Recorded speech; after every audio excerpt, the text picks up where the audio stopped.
بسم اللہ الرحمن الرحیم۔ جی ناظرین، آپ دیکھ رہے ہیں A2 ڈیجیٹل نیوز چینل۔ آپ کو معلوم ہے کہ پاکستان ہو یا پوری دنیا، مسلمان حضرت عمر خطاب کا یوم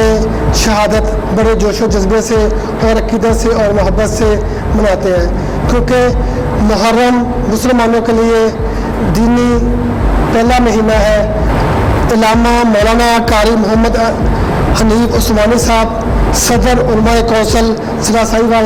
کے ہمارے ساتھ شریک گفتگو ہے۔ ان کے ساتھ ہمارے دوسرے مہمان ہیں مولانا محمد یونس شاہ صاحب۔ میں آپ کا میزبان ارشاد ہے کہ وہ میرے ساتھ جناب تشریف فرما ہے قاری اعجاز قادری صاحب جو میرا ساتھ دیں گے۔ اچھا مولانا صاحب، حضرت عمر خطاب کی بے شمار فتوحات ہیں، ان کے بارے میں ارشاد فرمائیے گا۔ بسم اللہ الرحمن الرحیم، نحمدہ ونصلی علی رسول الکریم، اما بعد فاعوذ باللہ من الشیطان الرجیم، بسم اللہ الرحمن الرحیم۔ سب سے پہلے تو میں ارشاد حسین کمبو صاحب CEO A2 ڈیجیٹل نیوز کا مشکور ہوں کہ آپ نے اس عظیم موقع پر ہمیں یاد کیا اور ہمیں بھی ذرا لب کشائی کرنے کا خلیفہ دوم سیدنا عمر فاروق رضی اللہ تعالیٰ عنہ، جنہیں لوگ خطاب کے نام سے جانتے ہیں، جتنے بھی صحابہ ہیں حضور صلی اللہ علیہ وسلم کے سارے صحابہ مرید رسول ہیں، اور یہ ایک واحد صحابی ہیں جنہیں سیدنا عمر خطاب کہا جاتا ہے، یہ مراد رسول ہیں۔ اور مراد رسول اس لیے ہے کہ اللہ کے محبوب پیغمبر نے سیدنا عمر فاروق رضی اللہ تعالیٰ عنہ کو اللہ سے مانگ کر لیا ہے، اور یہ وہ خلیفہ دوم ہیں کہ جو تاریخی اعتبار سے دو قبلوں کے فاتح ہیں، اس لیے کہ حضرت عمر فاروق رضی اللہ تعالیٰ عنہ کے آنے سے پہلے مسلمان جو ہے یہ چھپ کر اللہ کی عبادت کیا کرتے تھے۔ جب سیدنا عمر فاروق رضی اللہ تعالیٰ عنہ آئے ہیں تو ان کے آنے کے بعد سیدنا عمر فاروق رضی اللہ تعالیٰ عنہ نے اللہ کی وحدانیت کا علم بلند کیا اور شرعام اللہ کی اذان کو، اللہ کے نام کو بلند کیا۔ تو یہ وہ فاتح ہیں جو بیت اللہ کے بھی فاتح ہیں اور بیت المقدس کے بھی فاتح ہیں۔ انہوں نے بیت اللہ کو بھی آزاد کروایا ہے اور بیت المقدس کو بھی آزاد کروانے والی شخصیت ہو سیدنا عمر فاروق رضی اللہ تعالیٰ عنہ۔ اور یہ عظیم المرتبہ اور نقوص قدسیہ میں سے وہ ان کا نام شمار ہوتا ہے سیدنا عمر فاروق رضی اللہ تعالیٰ عنہ۔ آپ کا انصاف، آپ کا شمار، آپ کا طرز حکومت، آپ کا طرز زندگی ایسا ہے جو آج بھی ہمارے لیے رہنمائی ہے۔ اگر آج مسلمان سیدنا عمر فاروق رضی اللہ تعالیٰ عنہ کی شخصیت کو، ان کی زندگی کو اور ان کی شخصیت کو مد نظر رکھتے ہوئے اگر اپنی زندگی کے اطوار کو گزاریں گے تو بلا شبہ بلا مبالغہ وہ ہر انسان جو ہے وہ سیدنا عمر فاروق رضی اللہ تعالیٰ عنہ کی طرح وہ ایک نامی گرامی انسان ہوگا۔ جس طرح کہ ایک انگریز نے اس نے وہ اہم شخصیات میں سے بڑے ناموں میں سے ایک کتاب لکھی ہے دی 100، ان میں سے سب سے پہلا نام جو ہے وہ آقا ہمارے اور آپ کے پاک پیغمبر سیدنا محمد رسول اللہ صلی اللہ علیہ وآلہ وسلم کا نام نامی ہے،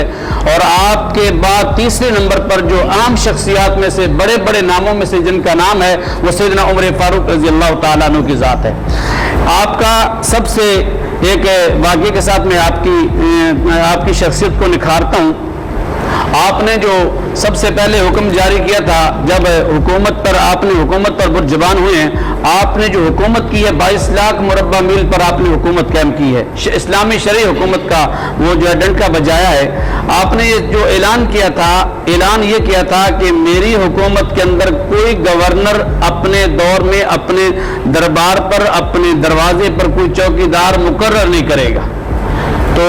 آپ کو چونکہ سب سے پہلا کام جو سیدنا عمر فاروق رضی اللہ تعالیٰ عنہ نے کیا، جس کے انگریز بھی غیر مسلم بھی آپ کے معترف ہیں، ایک غیر مسلم ہے، وہ کہتی ہے کہ میں نے جو سب سے زیادہ سیدنا عمر فاروق رضی اللہ تعالیٰ عنہ کی شخصیت سے جو میں متاثر ہوئی ہوں وہ یہ ہے کہ آپ حج کے موقع پر آپ انہیں ہر سال یہ کھلی کچہری لگایا کرتے تھے۔ اس میں کسی کو بھی آدمی کو کوئی شکایت ہوتی تھی تو وہ اپنی کھلی کچہری کے دربار میں وہ آپ سے شکایت پیش کرتا۔ تو اس طرح آپ نے کھلی کچہری لگائی تو ایک سائل آیا، اس نے آ کر سوال کیا کہ امیر المؤمنین آپ نے کھلی کچہری لگائی ہے اور آپ نے یہ حکم صادر کیا ہے، آپ نے حکم صادر کیا ہے کہ میری سلطنت کے اندر جتنے بھی میرے گورنر ہیں، جتنے حکومت کے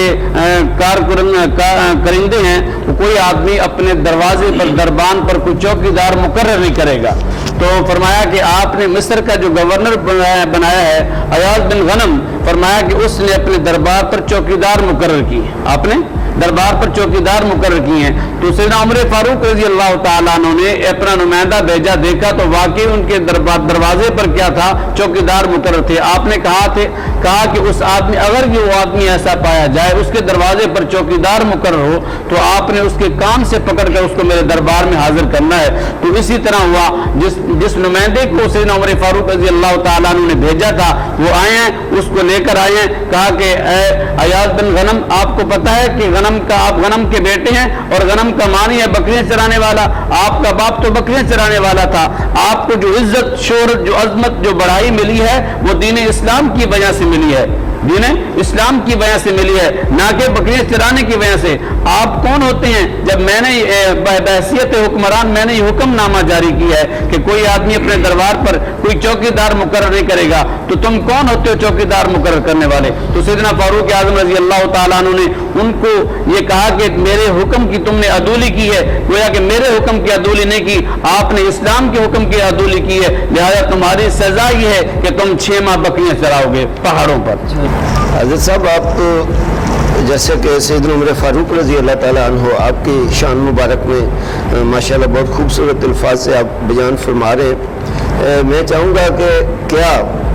حضور سیدنا عمر فاروق رضی اللہ تعالیٰ عنہ آپ سرکار کے جس طرح ہم مسلمانوں پر احسانات ہیں، تو کیا ہم یہ کہہ سکتے ہیں کہ آپ کے جو فضائل کمالات، آپ کے آنے سے جو دین اسلام کو عروج ملا، تو کیا ہم یہ کہہ سکتے ہیں کہ آپ کا دین اسلام پہ بھی احسان ہے؟ جی ماشاءاللہ، آپ نے جو قادری صاحب آپ نے سوال کیا ہے، تو بلا مبالغہ یہ آپ کا سوال بالکل اس بات کی عکاسی کرتا ہے کہ سیدنا فاروق اعظم رضی اللہ تعالیٰ عنہ کا دین اسلام پر بھی احسان ہے۔ اس لیے احسان ہے کہ حضور صلی اللہ علیہ وآلہ وہ جلیل القدر صحابی ہیں کہ حضور صلی اللہ علیہ وآلہ، کیونکہ آپ کا جذبہ، آپ کی قوت، آپ کی بہادری، آپ کی دلیری کو دیکھ کر آقا انعامدار صلی اللہ علیہ وآلہ وسلم نے اللہ کے حضور دعا مانگی، یا اللہ آپ کے اپنے دین کی سربلندی کے لیے،